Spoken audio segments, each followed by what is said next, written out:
This is myAudioBits, the world of audiobook library. This is myAudioBits, a novel, Say It in French, written by Asha Chowdary, narrated by Varsha Mukund. Chapter 1. Leila. Dusk falls early in Paris, as autumn slides gently into winter, bringing with it a blanket of mist and a cluster of dense cloud. An icy wind sweeps in, moving ominously through the denuded trees and whistling through the paper-thin walls of the French Academy. "Call me Leila," she says to the class of 20-odd students. Almost on cue, the lights in the building come on and the radiator sputters.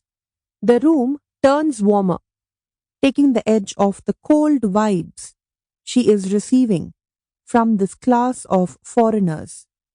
She pauses to take a long breath. The other students watch her silently.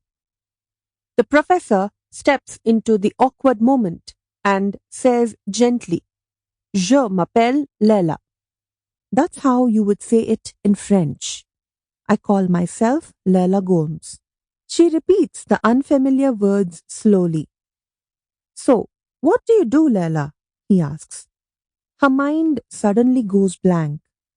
What was she supposed to say to this bunch of motley students who had joined this class to better their prospects, find great jobs, and build a life, unlike a complete nutjob Francophile like her?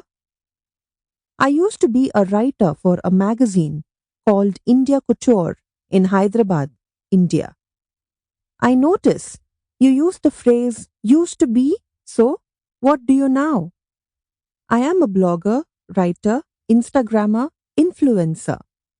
Now, that's a job description that sounds like Greek to me. "Another language, eh?"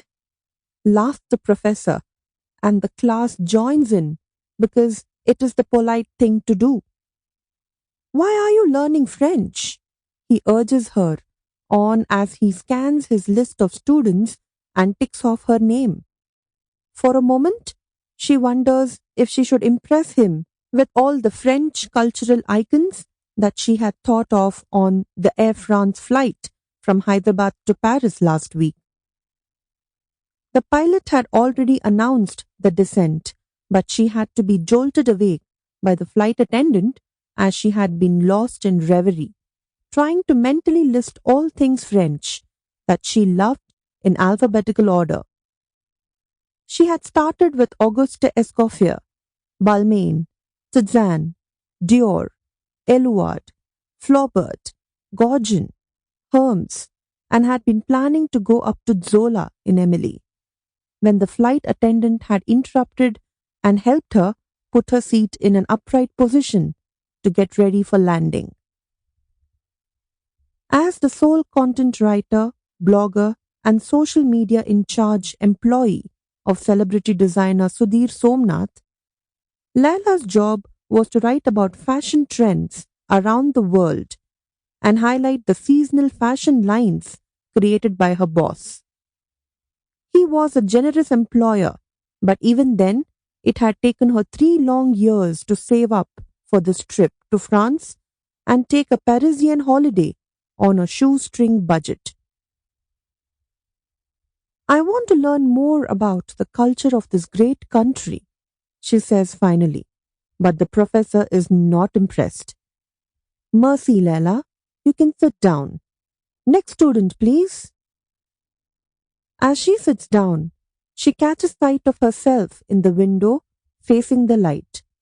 Her luxurious hair, sprung with new highlights, her last splurge before going officially near broke last month, looks good for once, but her scarf and polka-dotted dress that looked oh so French this morning suddenly looks shabby and pretentious. Why hadn't she worn an Indian salwar suit instead? A light rain has begun that looks suspiciously like snow, but it is too late to worry about how one gets home Sample complete. Ready to continue?